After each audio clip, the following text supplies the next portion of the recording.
তাহলে আজ আমরা জানবো রিসেশন কি।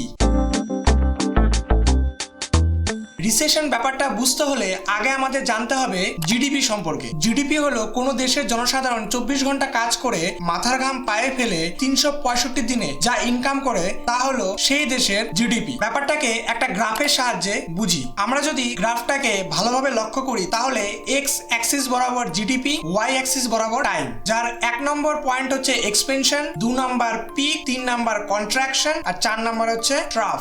এক্সপেনশনের মধ্যে পাবলিক নেসেসারি লাক্সারি সব জিনিস প্রচুর পরিমাণে কিনতে শুরু করে। এর ফলে ইকোনমিক গ্রোথ হয়, তার সাথে সাথে জিনিসপত্রের ডিমান্ডও বেড়ে যায়, আর ডিমান্ড বেড়ে যাওয়ায় জিনিসপত্রের দামও বেড়ে যায়। যখনই এটা পিক পয়েন্টে পৌঁছায় তখনই শুরু হয় কন্ট্রাকশন। এখানে জিনিসপত্রের দাম বেশি হয়, এর জন্য পাবলিক নিজের খরচা কমিয়ে দেয় because of their low amount salary. এর ফলে মার্কেটে প্রোডাক্টের ডিমান্ড কমে যাওয়ায় কোম্পানির প্রফিটও কমে যায়, আর এক্ষেত্রে কোম্পানি নিজেদের এক্সপেন্সেসটাকে কন্ট্রোল করার জন্য স্টাফ বের করে দেয়, এবং তারপর কোম্পানি নিজেদের জিনিসপত্রের দাম তুলনামূলকভাবে কমিয়ে দেয় এবং তার সাথে প্রোডাকশনও কমিয়ে দেয়। এরপর আসে ট্রাফ সিচুয়েশন। এই পর্যায়ে পাবলিকরা আবার কেনাকাটা শুরু করে এবং আস্তে আস্তে রিকভারি শুরু হয়। একটা সময় এই রিকভারি এক্সপেনশনে পরিণত হয়। এইভাবে একটা বিজনেস সাইকেল কমপ্লিট হয়। সবই তো হলো, জানতে এলাম রিসেশন, জানলাম জিডিপির থেকে বিজনেস সাইকেল। তাহলে দাঁড়ান এবার বলছি। নর্মালি ফাইন্যান্সিয়াল মার্কেটে 4টে কোয়ার্টার হয়: April, May, June first quarter, July, August, September second quarter, October, November, December